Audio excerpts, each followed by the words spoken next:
Eta ikus dezagun nola ekar dezakegun hau dena gurera, nola eraman praktikara. Horretarako bi profesional ditugu gurekin. Iruditzen zait elkar osatuko dutela bikain. Laura dugu, antropologo soziokulturalean ikasketak egina Deuston, eta Euskal Herriko Unibertsitateko kide, oinarrizko eskubideen eta botere publikoen masterrean. Eta ibilbide profesional oparoa egin du deskaitasuna duten pertsonen eskubidei inguruko konbentzioaren aplikazio eraginkorrean. Eta zerbitzuen diseinu, implementazio eta ebaluazioan pertsonen parte hartzean bultzatzeko alorrean ere bai. Xabi Ballesteros ere hemen dugu gurekin, antropologoa da, eta gainera gizarte hezitzailea. Zuzendari da, Bartzelonako oinarrizko gizarte zerbitzuetako zentro batean, gaur egun bere tesia egiten ari da, beharrezko komunitatea da, bere tesia. Eta hainbat urtetan, hainbat espaziotan lan egin du, zerbitzu publikoetan. Eta besteak beste, La Colla Cuidadora edo la Red Catalana para el Derecho al Cuidado izeneko ekimenetan jardun du, eta hor sakontzen dute komunitatearen ideian gaur egungo testu inguruan. Zein paper betetzen duen komunitateak zaintzan, eta zerk laguntzen duen komunitatea indartzen. La Red Catalana. Bestalde, Family Group Conferenceko kide ere bada, Xarxa Katalanako kide ere bai, eta Family Group Conferenceko Europako ekimeneko kide ere bada, eta Europako politiketan aintzatespena lortzeko lanean ere ari dira talde horretan. Ongi dorria. Dialogo. Izan nahi dugun elkarrizketa honetan, zuei hitza eman aurretik, galdetu nahi dizuet, zer lotura duzue gaur lantzen ari garen gaiekin, pertsonalizazioarekin, eskubideen aintzatespenarekin, eta zer arlotatik egiten duzue zuek lan hori? Nahi duzunean, Laura, nahi baduzu? Gertu zaitu danez? Mila esker, Ainara. Bueno, ni hemen nago, noski Matiaren ordezkari gisa, eta Matian dakizuenez, 125 urtetik gorako eskarmentua daukagu, pertsonen laguntzan eta akonpainamenduan, sartze prozesuan zehar, eta akonpainamendurako saren sorkuntzan, eremu sozio-sanitarioan. Eta urte hauetan zehar noski aldatu egin dira, zaintzak ulertzeko modua, pertsonei laguntzeko modua, Rafaelek esandakoaren harira, asko aldatu egin dira, Matian eskaintzen ziren zerbitzuak, arreta emateko modua, lanean hasi ginenetik gaur egunera arte. Gaur egungo ereduan, pertsona da ardatz, eta logika horren arabera, hain zuzen ere, sortzen da lotura hori. Eta ikusten dugu, pertsonak, akonpainatzeko moduan, pertsonak eskubideen titular gisa ulertzen ditugula. Eta hortaz, aztertzen dugu zer nolako aukerak, eskain diezazkiegun, eta berraztertu egin behar izan dugu, arreta nola ematen dugun, baina baita ere zer nolako gobernantza eredu eta estilo dugun Matian bertan. Egia da azken urteetan, aurrera pauso handiak eman direla eta gogoeta bat egin dela. Erakundea antolatzeko moduaren inguruan, proiektuetan parte hartzeko moduaren inguruan, arreta jarri ahal izateko pertsona nahi zuzen ere, eta pertsona subjektu nagusi izan zedin, bere bizitzaren subjektu eraldatzaile izan zedin. Eta hainbat urtez proiektu pilotuak abian jarri izan ditugu, eta orain batez ere ikusi dugu pertsonei eta pertsonen nahiei erreparatuta, pertsona protagonista izateko aukera eman da, Rafaelek esan bezala ez da, lehenengo galdera bat egiten zaie eta bada nola bizi nahi duzu, zer nolako zerbitzuak, zer nolako babesak behar dituzu. Eta hor, nabarmendu da adibidez komunitatearen parte izatearen garrantzia, eta eraldatu egin da zerbitzua eskaintzeko modua.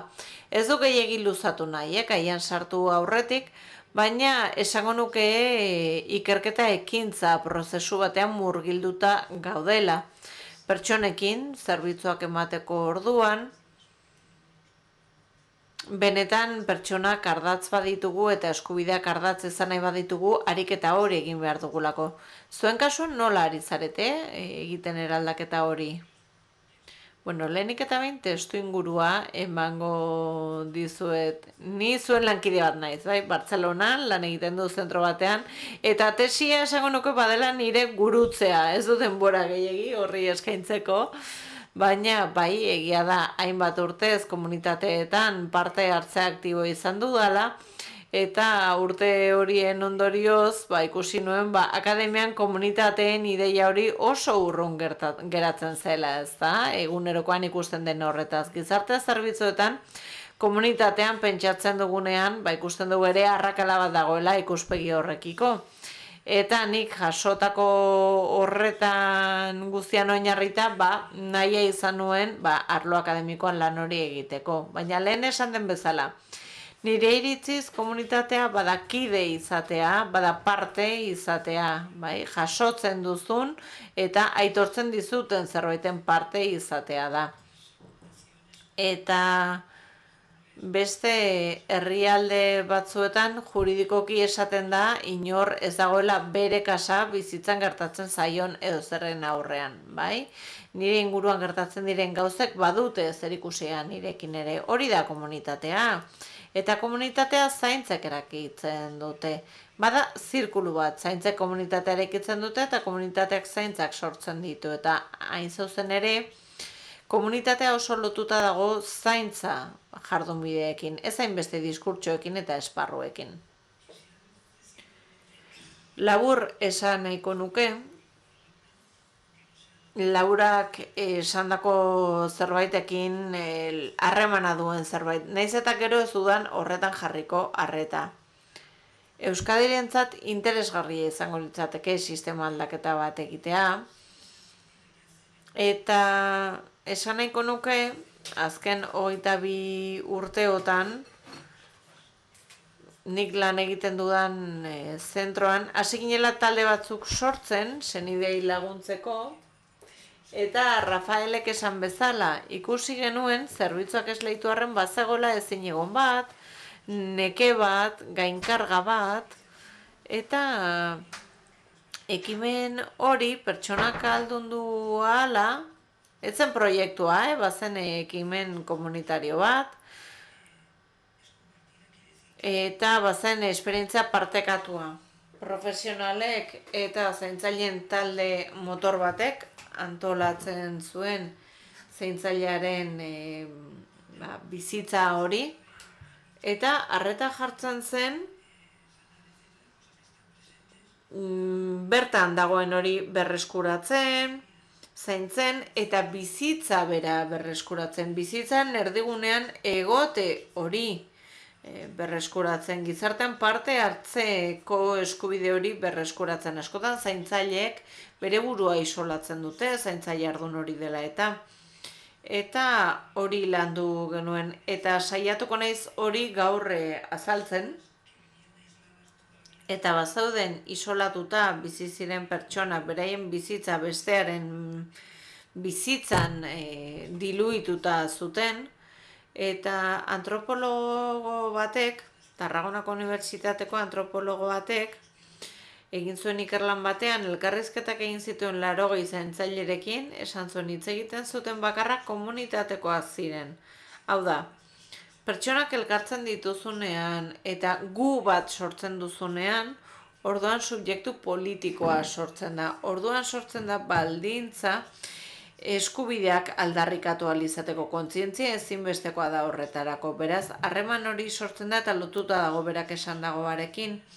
Eta lotuta dago ere zerbitzuen eraldaketarekin. Zerbitzuak eraldatu egiten dira eskubidei garrantzia ematen bazaie eta horretarako ezinbestekoa da pertsonak ardatz izatea. Zuk esandakoaren harira, adibidez 2024an Matian erabaki genuen abian jarriko genuela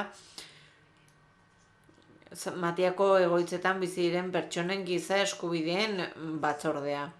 Eta ikusi genuen oso garrantzitsua dela eskubidei buruz hitz egitea eta horretarako pertsonekin hitz egitea, ez da? Zer gertatzen zaigu askotan zuzenbidean Rafaelek esan bezala, ez? Askotan filosofia mailan oso gauza abstraktuei buruz hitz egin dezakegu, baina erronka beti da egunerokotasunera ekartzea, ez da?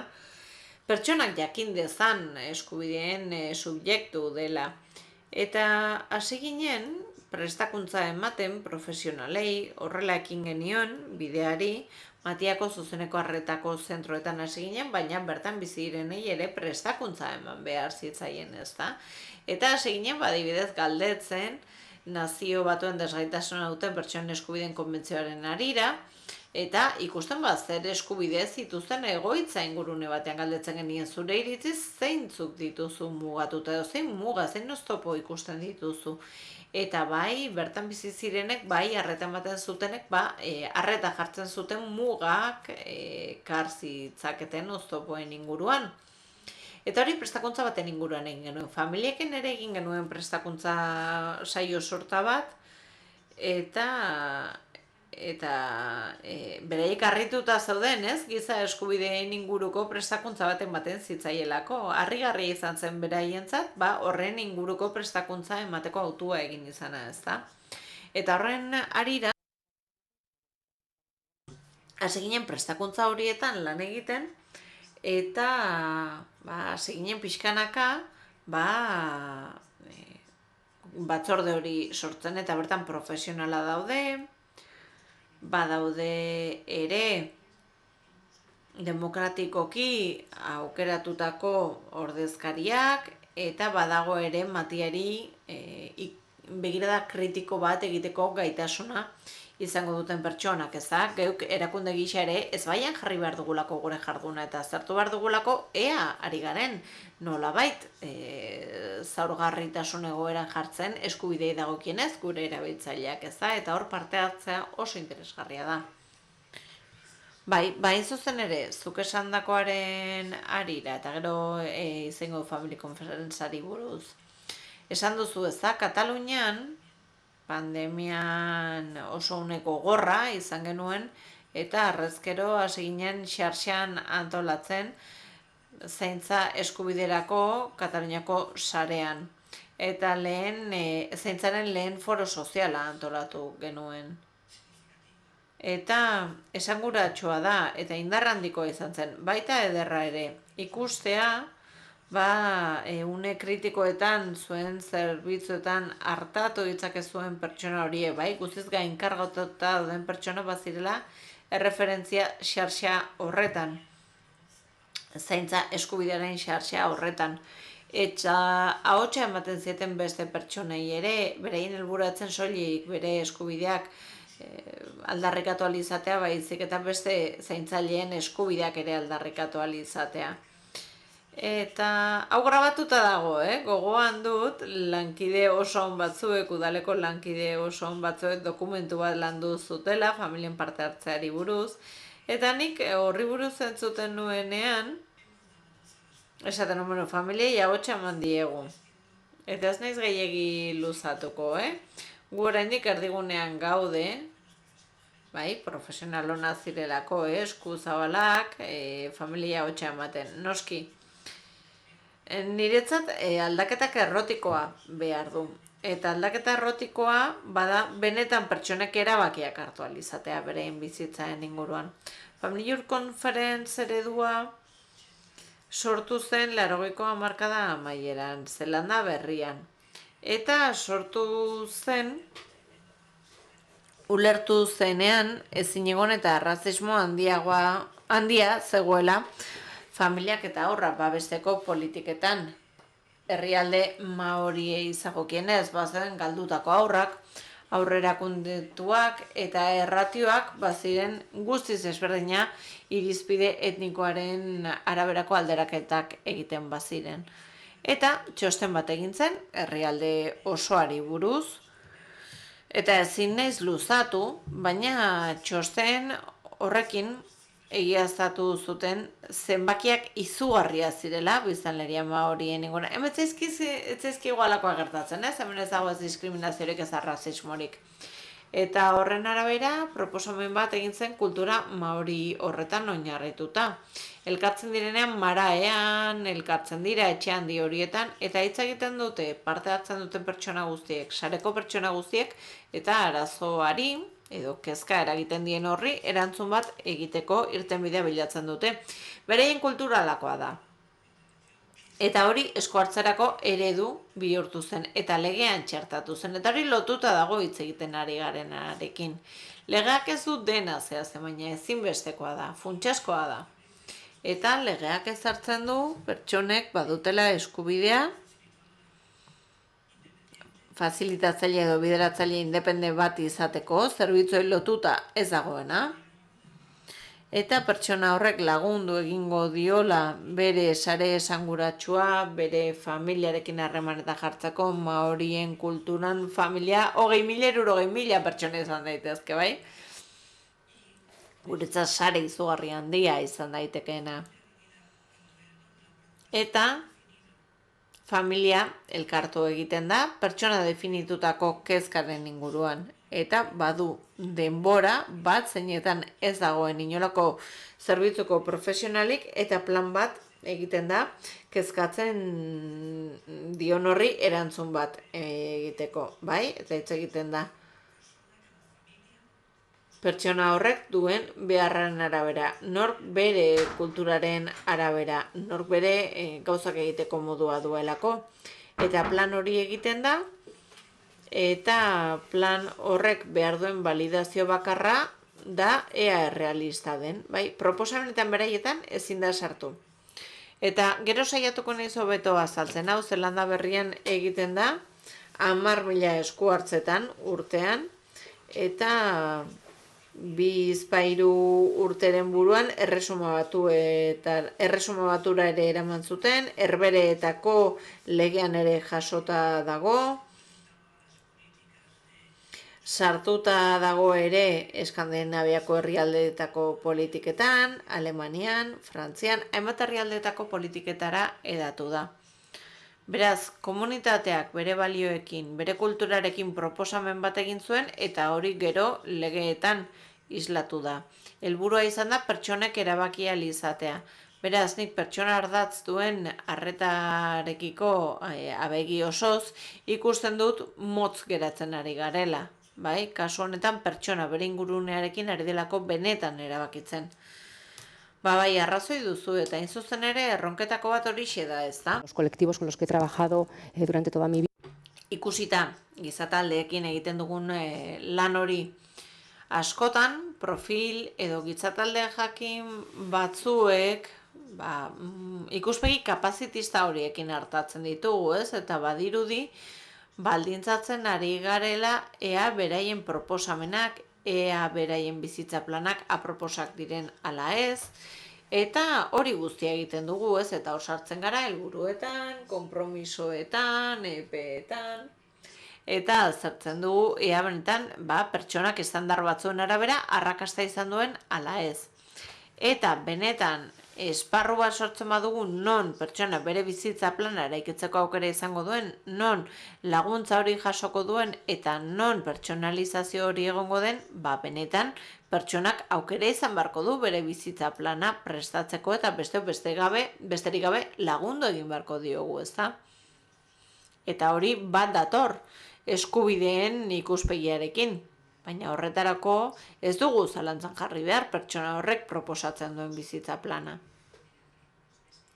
Askotan gertatzen da, talkak gertatzen direla, edo profesionalen elkarrizketetan ere talka hori sortzen direla badaukatelako rol tradizional hori, ez da? Eredu tradizional hori gogoan, eta iruditzen zait hor badugula zer egina, ez? Hor daude oztopoak.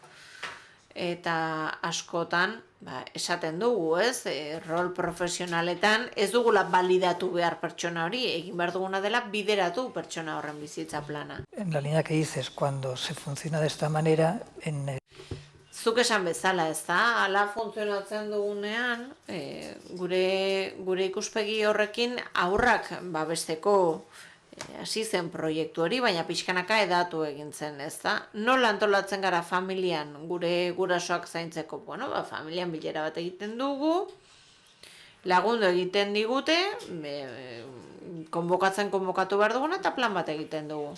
Baina, narriadura handia baldin badago, mendekotasun arazo bat baldin badago, adibidez, gauza bera egiten da, bizitzako edozein eremutako planak lantzen ditugu. Dena den, normalean, aurrei buruz hitz egiten dugunean, kezka sozial nabarmen bati buruz ari gara, haurtzargarri buruz hitz egiten dugu, eta hitz egiten dugu ere gero zure bizitza baldintzatuko duen zerbait ez, beraz premiazkoa da aur horiek hartatzea. Beraz kezka dago eta arriskua ere profesionalen aldetik. Halako gara denean zer egiten dugu? Zehaztutako arauak eta protokoloak aplikatzen ditugu, aurrak hobeto babesteko, hala uste dugu. Aztarlanak egin dira hainbat herrialdetan, baina Zelanda Berriko kasuan adibidez, planen 84, egokiak ziren, profesionalen arabera eta familie diseinatutakoak ziren. Beharren araberakoak zirela iritzi zuten eta zerbitzuentzat pentsa ezinak izango ziren halako planak. Aktibatu egiten ziren baliabideak, harremanak. Egoera oso larria daudenean zerk babesten du gehiago neskato edo mutiko bat zentro batean egoteak, horrek bere bizitzaren ganduen eragina kontuan hartuta, sortzen den desorrotzea kontuan hartuta, edo sortzea 10-15 pertsonako talde bat, konpromisoa duena, berarekin egoteko zerbait egiteko pertsona horren bizitza hobetzeko alternatiba bat sortzeko.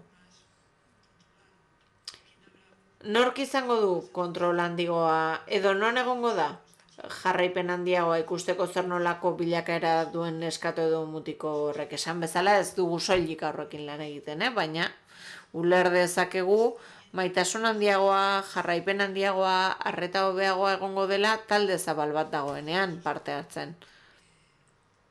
Eta hori guztia aktibatzen da benetan pertsonen eskubideak ardatz hartuta lan egiten dugunean. Horrez gain, balioan jarri behar da pertsona guztiok dugula ekarpen bat egiteko gaitasuna.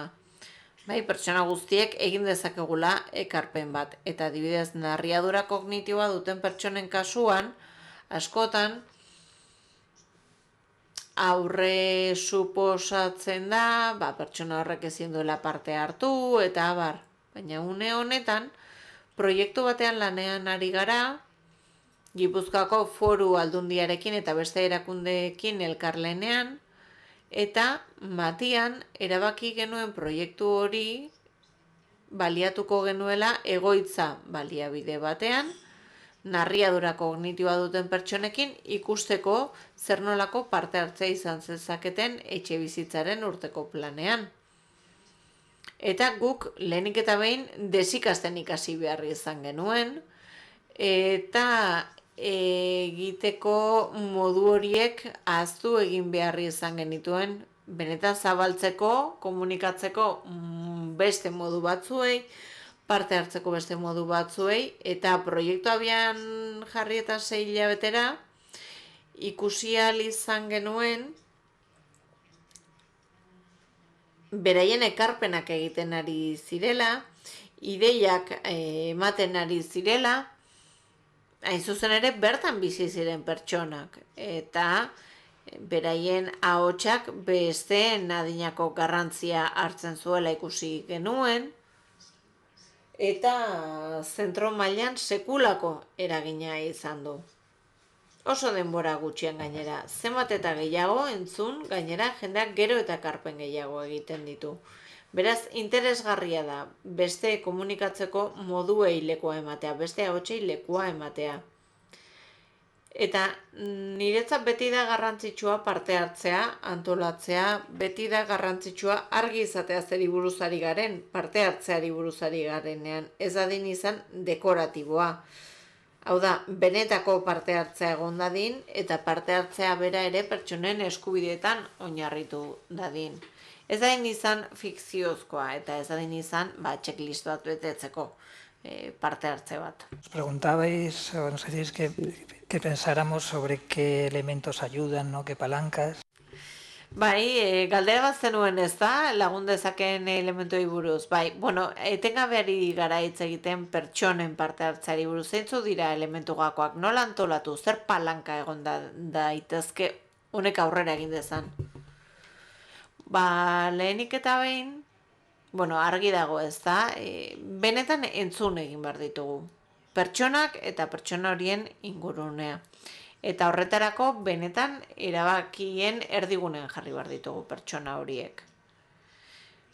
Eta determinista izan gabe iruditzen zait, inorrez dela aldatzera behartuta egon ezean. Kostatu egiten zaigu aldatzea. Eta hori pertsonekin egia bada, egiagoa da erakundeekin eta profesionalekin asko aldatzen zaigu prozedurak eta protokoloak aldatzea. Eta hori aldatzeko, eta sinetxitanago, hori aldatzeko ezinbestekoa da pertsonak erdigunean egotea. Ez diskurtsoaren erdigunean. Badira zenbait pasadizo, niretzat oso grafikoak izan direnak. Haurtzaroko politiken Europako ordezkari batzuen bilera batean, online zen bilera, bazen 10 bat, proiektu batean parte hartutakoa, eta etzen kontsulta organo bat, etzen ahotsa entzun, eta gero beste leku batera eraldatzeko espazio bat. Ez, bertan zegoen lehen pertsonan parte hartzen. Eta, bueno, ikusiko dugu Trumpek zer eragin duen honetan, baina bada haurtzaroko eta familiako politiketan aldaketa sustatzeko egiten diren konferentzien sorta bat, eta gogoan dut lehenengoan emakume batzuk zeudela elkarrekin hitz egiten, ez ziren adituak hitz egiten. Zer dira adituak? Bueno, kasu honetan pertsona hauek testuingurua ezagutzen zuten. Eta horrek aldatu egiten du solasaldia bera. Beraz, garrantzitsua da pertsonai benetan entzutea, sareak aktibatzea, eta profesionalak ez izatea aginduak ematen dituztenak, baizik eta prozesuak bideratzen dituztenak.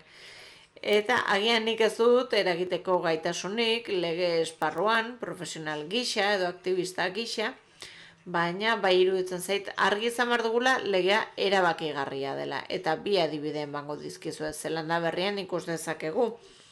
10.000 family group egiten dira urtean definituta dagoelako Glasgowen adibidez, erabaki zuten egoera bat ezin zela eraman aurrak babesteko prozesura family room conference bat proposatu gabe. Hau da, familiak aldez aurretik esan gabe zer kezkatzen zion eta nola heldu nahi zion horri. Eta horrek 3 emaitza ekarri ditu, batetik pertsonen bizitza hobetu da, bestetik 6 urtetan 162 murriztu da erakundeetako haurren kopurua, pertsonek beraien erabakiak hartu dituztelako, erantzule izan direlako, eta 1000 gramen esaldi bat niri gustatzen zai, pertsonak axola gabe izaten gara, norbaitek gure erantzukizuna bere esku hartzen baldin badu. Eta horrek balio du, bai zerbitzuentzat, bai nerabeen gurasoentzat. Erraza da esatea, gero praktikara eramatean beti da zailagoa. Baina, 162, 162 dira zentro batera joan ez diren aurrak, bai? Eta aztertuta dute, gainera, Ingalaterran zer nolako eragina duen osasunean eta bizitzan zentro batean egoteak. Bizi txaropena murrizten du eta osasun maila ere kaltetzen du. Katalunian badugu beste adibide bat, gertuago geratzen zaiguna. Duela 8 urte inguru, uste dut izan zela, gazteen justizian legean elementu bat txertatu zen. Eta horren arabera, ahalegina egin behar zen, justizia restauratiboa aplikatzeko. Eta hori aplikatzen hasi zirenetik, behera egin dute gazteen justizia neurriek, nabarmen egin dute behera. Etzen gauza bera egin Canfili Roof konferentzarekin. Eta justizia restauratiboa oso gertu daude, bai? Elementu asko partekatzen dituzte, baina batzuk desberdinak dira. Familietan, bideratzaileak ez direlako beti profesionalak, eta beraien rol bakarra da bideratzailea, bai? Ez dute zertan arazoa edo prozesua ulertu behar, bideratzera mugatzen dira. Katalunian, gure inguruko hainbat komunitateetan bezala, gora egin du azken urteetan, egoitzetan edo zentroetan dauden haurren eta gazten ratioak. Ditugun logika direla eta, ditugun bermea direla eta ez dugulako benetan konfiantzari pertsonen gaitasunetan. Beraz, esku hartzeak egiteko modu bat, funtzionatzeko modu bat alderatu dezakegu. Neurri punitiboak, koertzitiboak ezartzen direnean, erakundetzeak gora egiten du. Eta ikus dezakegu, horrek giza eskubideen aurka egiten duela, lako irizpideen aurka egiten duela, eta ikusi dugu, bestelako neurriak hartu direnean, emaitzat desberdinak izan direla. Eta ez dut oso jarrera destroyerra izan nahi, baina zerbitzuek plazak sortzeko ikuspegia baldin badute hori egingo dute. Ez dute sustatuko zentroetara joan ez daitezen. Es verdad que Azken batean, egia, palankak hartu behar ditugu, gakoak diren elementuak saiatu behar gara, horiek gure eremuetara ekartzen. Garbi dugu elementu garrantzitsu bat da, zeharkakoa da pertsona, azken batean, berak hartzen ditu erabakiak, izenak ditu, pertsona zehatz bat da, bere perfila aktibatzen da, bere sostengu plana aktibatzen da, behar dituen lekuan, behar dituen unean, hor badugu logika bat, ez ditugu zerbitzuak, egoitza zerbitzu huts giza ikusten, baizik ere ikusten dugu bizitza bera komunitatean. Egin behar den bizitza hori komunitate baliabide guztiak erabiltzea oso garrantzitsua da, eta sistema integral bat sortzea, sistemaren integraltasuna sortzea, ekosistemak lurraldeen barruan. Eta hor parte hartze bat, egon dadila tokian tokiko administrazioaren aldetik, lurraldeko eragileek ere parte hartu ezatela, udalerriko pertsonak azken batean, hori oso garrantzitsua da, komunitate azken batean, ezta? Pertsonak izan behar du bere bizitzaren kontrola oro, eta horretarako malgutasun behar dugu antolakuntzaren aldetik, antolakuntza aldatu behar da, erakundeetan, administrazioan ere bai, eta aldaketa bat dago sakona gainera, errol profesionaletan ere, hor aldaketa sakona dago, hor bihurtzen dira eskubideen bideratzaile, eta lortu behar dugu pertsonak izan dezala eragiteko gaitasuna egunerokotasunean, modu erreal batean, eta gainera lidergo bat ere egon behar da erakundeetan. Hori dena bideratuko duena, irekitasun hori bultzatu behar da, gobernantza eredu askoz vertikaletagoetatik gatoz, hor nork bere rol aurretiaz zehaztua dugu, eta igaro behar dugu beste gobernantza batera, horizontalagoa izango dena, funtsezko eruditzen zaigu. Benetan hor oso garrantzitsua da hori ikustea. Eta ikustea ikasketa partekatua nola sortu. Ikasketa partekatua akumulatiboa izango dena gainera. Eta gainera nik esango nuke, esan ohi dena beti hori dela. Beti aipatzen ditu horrelako kontua, baina geroz eta argiago dago. Emaitzen araberako ebaluazioa da garrantzitsua. Ebaluatu egin behar dugu. Ongi zentratutako ebaluazio bat behar dugu. Emaitzak ikusiko dituena, ikusteko benetan egiten duen horrek, balio duen, ala ez? Eta beti aipatzen ditugu, ez da? Jendeari galdetzen diogunean, zer nahi duten aldatzea bizitzan, hor beti eskubideak aipatzen dizkigute. Exigentzia bat da, eta exigentzia horrek bete arazi egin behar gaitu. Eta ez hori bakarrik, ez da? Rafaelek ere aipatzen zuen talka, ez da? Eskubideen arteko talka. Zerk sor dezake oztopo bat edo talka bat pertsonalizazio horretan?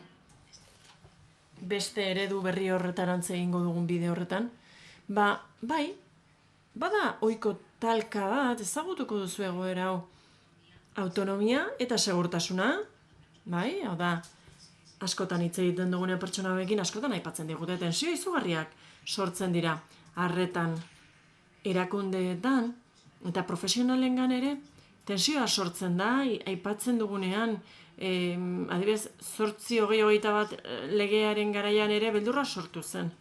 Erabakiak hartzeko kontuari buruz hitz egiten zenean, hau da, pertsonek erabakitzeari buruz hitz egiten zenean. Eta pertsona horrek erabakitzen badu zerbait arriskuan jartzen duena, orduan nik zein lekutan jarri behar dut, ezta? Adibidez, eredu batean oso eredu kapazitista baldin bada, medikuntzako eredu errehabilitatzaile bat baldin badugu, hor ikusiko dugu adibidez, hemen badugu desegokitzapen bat, kontrol galera bat nolabait, guk dakigu, adituak gu gara, esperientzia dugu, baina gero, egunerokotasunean egiazko kasuistikan kostatu egiten zaigu hori dena. Eta hori esan egin behar da. Diskursoa landua dago, eta hor daude legeak, zioen aurkezpenean ere aipatzen dituzte kontu horiek, eta legea ikusten duenean, bazoaz bera, eta ikusten dituzu konsiderazio zehatzetan, hor eskuhartze sozialean berriz ere medikuntzako eredu rehabilitatzaile horretara pasatu garela legean ere. Eta hor beraz asko gelditu zaigu egiteko, nik esango nuke.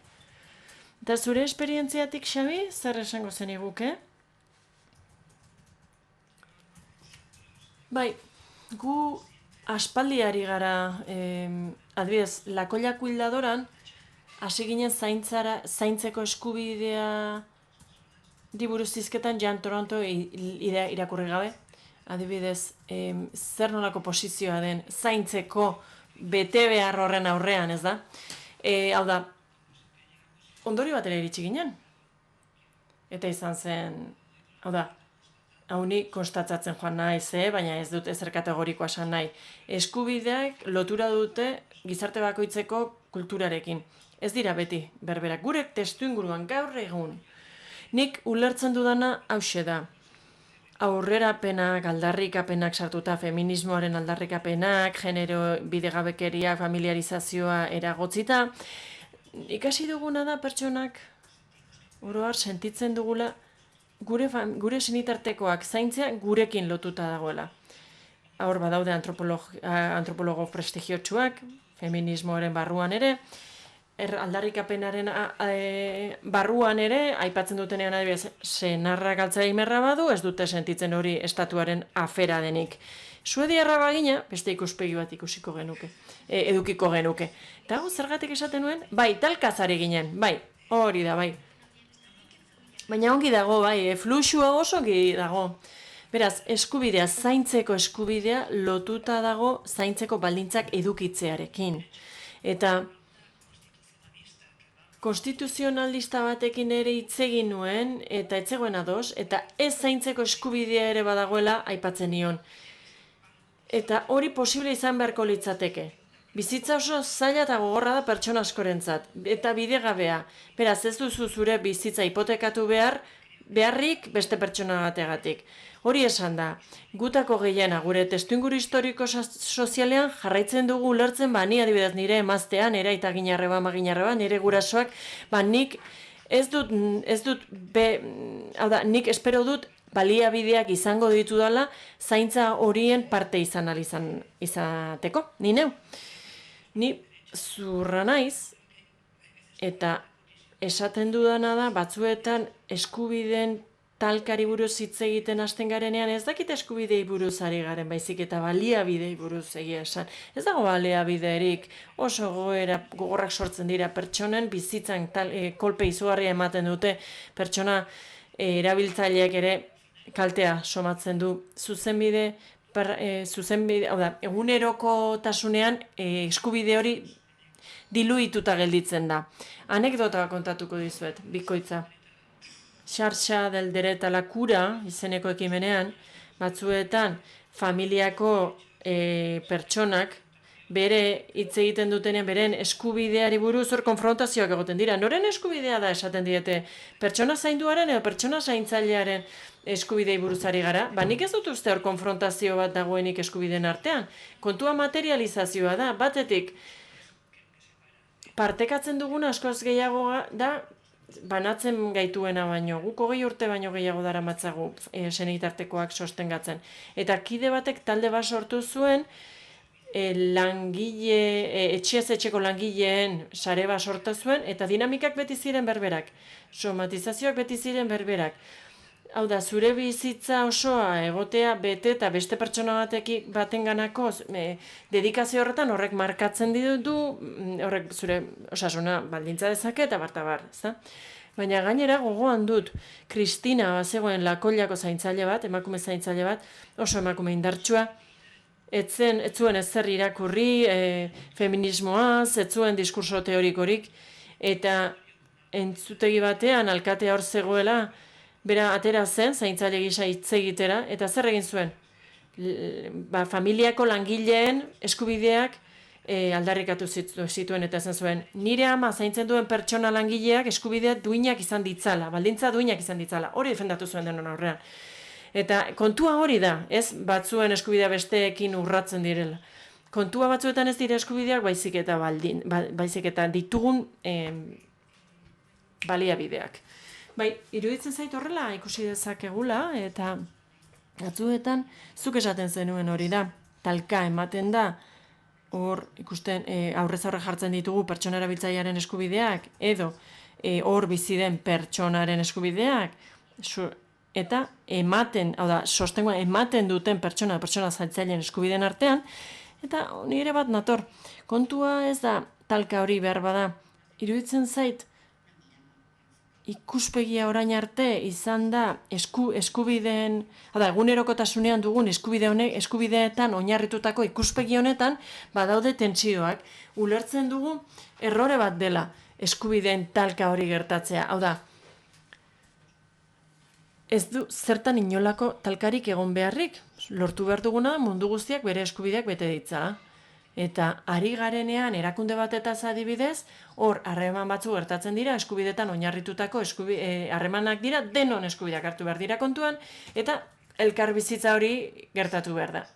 Baina bai, egia da, batzuetan, adibidez esaten digute, nik eskubidea dut nire erabakiak hartzeko bereziki kolektibo batzuetan.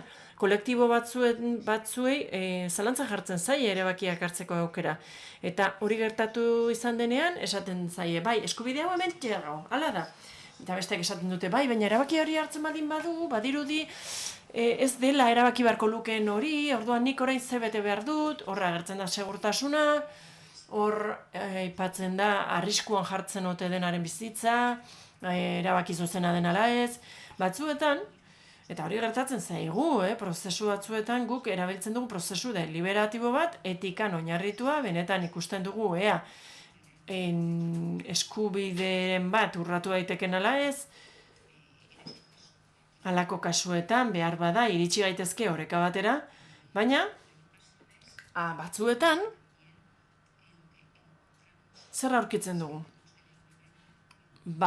Kontrola, bizitzaren gaineko kontrola azken batean pertsonari bueltatu behar diogula.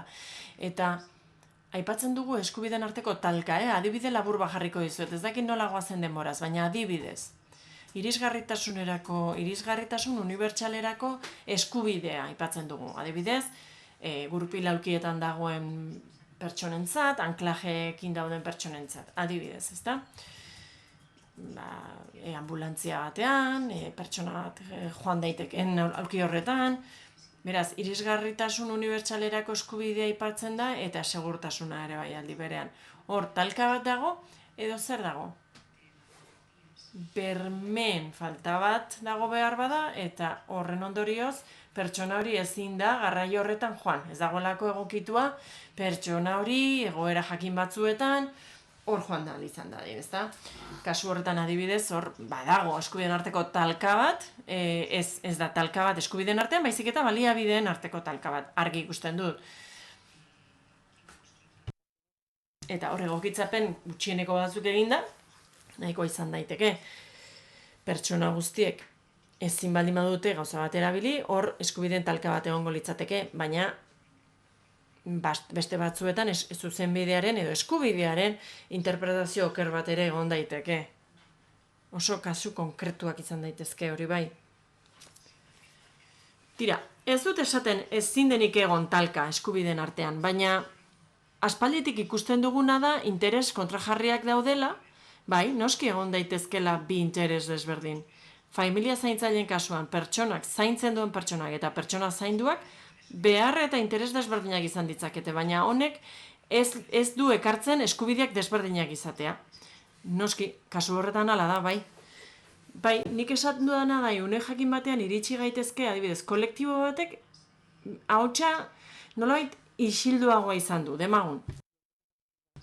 Eta beste pertsonak ohituta daude pentsatzera zer den haientzako ona. Eta gaitasun juridikoaren afera horrekin ari gara, nola eskaini sostengu juridikoa pertsonentzat. Beraz, profesionalen rolari buruz ari gara azken batean berriz ere, ez da? Aldaketa erlazional garrantzitsu horri buruz azken batean. Tira, ez da anekdota bat, baina egoera bat aipatuko dizuet. Ez dakit hemen nola funtzionatzen duen honak. Bartzelonan, nire enpresan, mendekotasuna duten pertsonek ia ez dute eskubiderik izaten asteburuetan etxeko zerbitzua izateko. Bakarrik mutur-muturreko goeretan izaten da hori. Eta hori seme-alabai tokatzen zaie, familiari tokatzen zaie.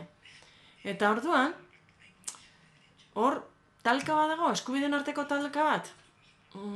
Ez da, arazoa, kontua ez da zaintzaileak asteburuan lan egitea, hor txandak egin behar dira, ez da bidegabekeria bat, hor txandak eta antolakuntza da, ez da? Hor,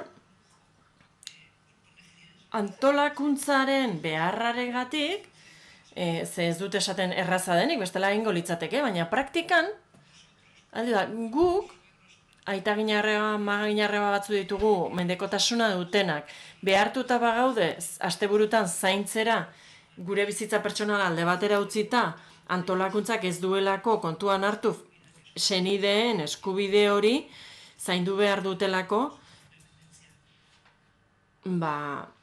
esan egiten dut, hortxe uzten dut. Ez dut esan nahi, ez dagoenik eskubideen talkarik, ez dago, baina beste batzuetan beste kontua da gehiago, ez da? Bai, pertsonak eskubidea du arreta jasotzeko urtean 365 egunetan, beharrak ez dira abuztuan edo asteburutan desagertzen. Bai, noski baietz. Antolakuntza afera bat da, ez da? Bai, eta laburtzeko eta amaitzeko zein elementu dira zuen ustez beharrezkoak, gauza asko aipatu dira dagoeneko, baina sintesi modura zein elementu egon barko lirateke bai ala bai, ibilbide horri batean hartara eskubideak bermatzeko pertsonalizazioaren eta komunitatearen bitartez. Zein da zuen ustez erregeentzako gutuna kasu honetan, zer eskatuko zenukete?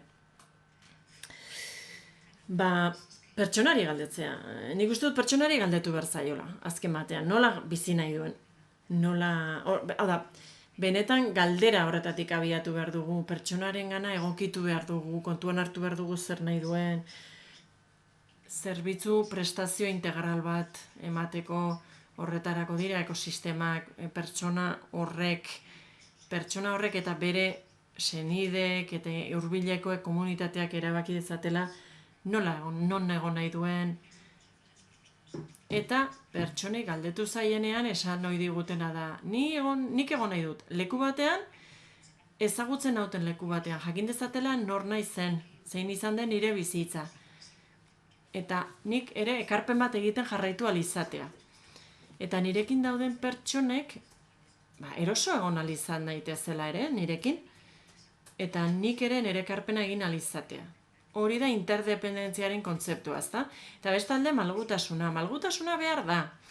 Araudietan eta erregulazioetan, ze batzuetan, benetan, zailtasunak badaude aldatzeko, gauzak aldatzeko. Erakundeak malguagoak izan daitezen, antolakuntza sistema desberdinak ezarri izan ditzagun, batzuetan, bai, botere pixkat behar dugu, malgutasun pixkat ere, araudi mailan. Eta legedia garatzen jarraitzea, errespetua izango duen legedia bat pertsonekiko, eta desgaitasuna duten pertsonen legedia egiten 5 urte tardatu zuten. Pertsona nagusien eskubideen konbentzioa oraintxe ari dira egiten, eta aktivismoa behar dugu. Behar beharrezkoa da. Eta giza eskubideen ikuspegi hori demokratiko bihurtu behar dugu. Hau da, zer esan nahi dut? Irisgarria izan dadila denontzat, eta sostengu behar gutxiago duten pertsonek aukera gehiago izan dezatela, eta aukerak sortu behar ditugu, pertsona horien gana iristeko eskubide horiekin. Beraz, aktivismoa, pertsonen implikazioa 0. minututik, pertsona izan dadila bere bizitzaren jabe, guk lagundu eta sostengatu egingo dugu, implikazio, antolakuntzaren aldetik implikazio batekin, trebakuntza ere behar da, eta gurera ekarritako trebakuntza, hori bai, baliabideek izango dituen trebakuntza bat. Eta beste behin ere esango du, trebakuntza behar dugu, baina ez bada reala, eta honako balio ez badu, frustrazioa bakarrik ekarriko digu. Trebakuntza pertsonentzat, familientzat eta profesionalentzat. Horixe bera, kontzientziazioa, sensibilizazioa, oro har ingurune osoan, ezta? Bai. Eta hau gure kulturara eta gure espaziora ekarrita, noski, gure lurraldera.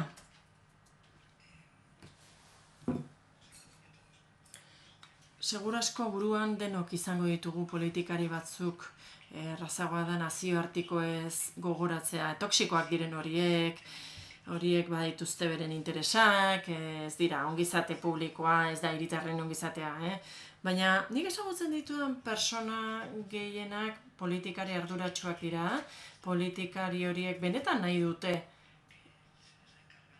beren zeregina aurrera eramatea, eta batzuetan nolabait zeregin bat tokatu zaie eta badute sensibilitate hori. Zein da arazoa? Beti ikusi dudana da, norbaitek bermatu behar badu autobidea ongi asfaltatuta dagoela, badu aurrekontu bat, eta hor bermatu behar du, eta ostera, pertsona bere bizitzareko eskubidea izan dezaten ardura duen politikari horrek borrokatu behar du aurrekontu bat izateko. Hori da desberdintasuna. Eta borrokatu da azpiegituren alde urte askotan zehar, eta ostera, hor badugunean guraso bat bendekotasuna duena, hor konturatzen gara zaintza zein garrantzitsua den. Eta oso garrantzitsua da aplikazioak diseinatzen dituzten ingeniarian lana, baina oso hori bezain garrantzitsua da, nire ama ginarreba, edo ni neu, hemendik urte batzuetara, behar bezala zainduta gotea. Eta hori esaten genuen, ezta? Zaintzak erdigunean egon behar dira bizitzan, hori da dugun garrantzitsuena, bizitza bera, azken batean, ezta? Eta beraz, asmo honak badauden arren, zer behar dugu? Kontzientziazio hiritar bat, hiritarren kontzientziazioa, mobilizazio bat zaintzaren inguruan. Zaintzak beti ikusezinak izaten dira, generoaren arabera esleitzen dira, beti genero femeninoari esleitzen zaizkio egin behar horiek, eta beraz, guk egiten dugun horretan, hau da, erakundeetatik, zerbitzuetatik, eta hau oso lotuta dago Rafaelek aipatzen zuen horrekin. Bultzatu behar dugu subjektu politiko hori sor dadin. Nire esperientzien gainera, horrek ez du esan nahi barrikadetan jende izango duzunik hori gertatu liteke, baina zer behar duguna da, zer behar dugu? Bultzada hori gabe ezingo dugu aldaketa hori egin, eta hori da gelditzen zaigun aldaketa, eta elementu kultural batzuen kontra doa hau.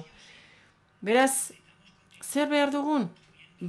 Bultzatzen jarraitu behar dugu subjektu politiko hori indartu dadin. Bigarrenik,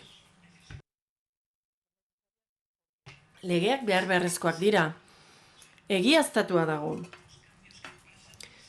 Aldatzen dira gauza zerbait arau bihurtzen baldin bada, eta profesionalek ikusten baldin badute, esaten badute, familia honetan konfiatuko dut, egoera gogor batean, ni familia honetan konfiatuko dut, eta ez bada ondo ateratzen, orduan zer, arriskua asumitzen du profesional horrek, eta hori, oso desberdina da legearen babesa izaten baduzu. Hau da, ni zuzendari naiz zerbitzu sozialetan, eta espero dut erabaki ahal izango dudala nola hartatua izan nahi dudan, ez protokolo gutx batekin. Bestalde, beharrezkoak dira ez bakarri politikak, eta Rafaelek esan du benetan zerbait oso antzekoa, behar duguna da presentzia. Pertsona kaltetuen presentzia ebaluatzen eta jarraipena egiten den espazioetan. Berme mekanismo errealak, ez kontsulta periferikoak. Eta goitik bera aldatu behar da hori. Ez dugu aldatu behar deserosoa delako baizik, eta horrela ikuspegi eta logika desberdinak ikusiko ditugulako. Gu ohituta gauden hori ez den beste zerbait ikusi ahal izango dugulako. Eta maila hurbilekoago batean zer behar dugu? Espazioak behar ditugu elkar gurutzatzeko. Zerbitzuen, erakundeen, administrazioaren logika ez da komunitatearen logika.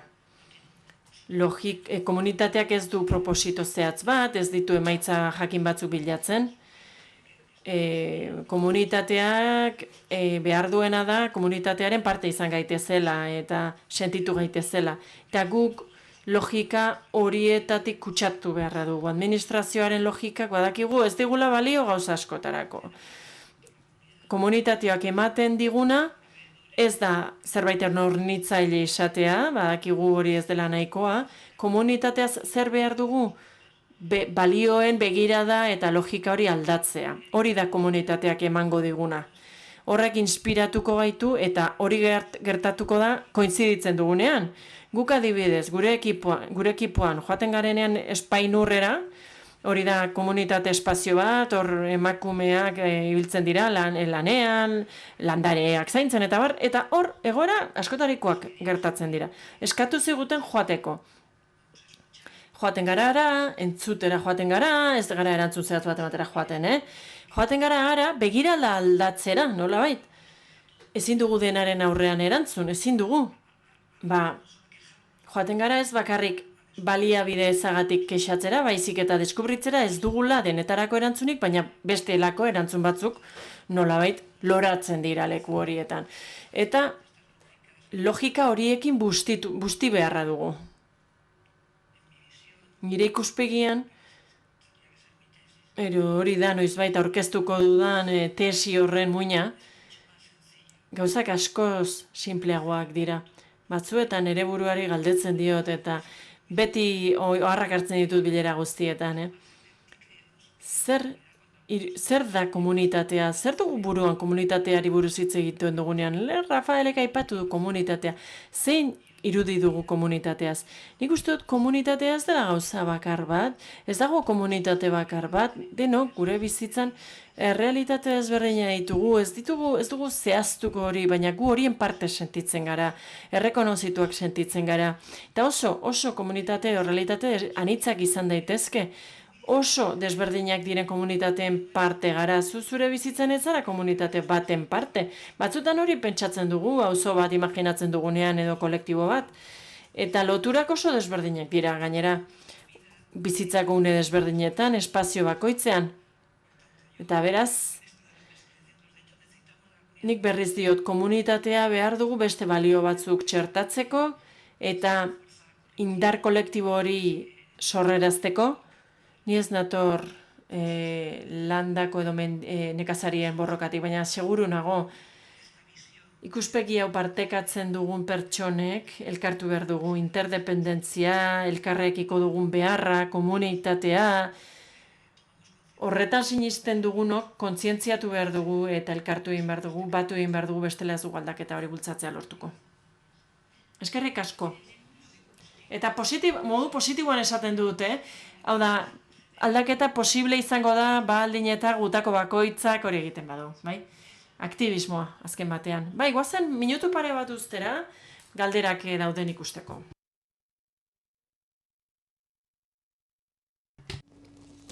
Yo creo que igual hay ganas ya de café, ¿no? Kafe bat hartzeko gogoa dagoela iruditzen zait. Beraz, galderarik badago, ez dago? Beraz, itxiera, bai, perfecto, geralditu zaigu, eskerrik asko berriz ere zuen esperientzia gurekin partekatzeagatik, eta ezagutza ere bai, nola ez? Eta jarraituko dugu, orain kafe atsedenaldi honetan eztabaidarekin, eta gero, azken blokerako berriro hemen elkar ikusiko dugu berriro. Gero arte.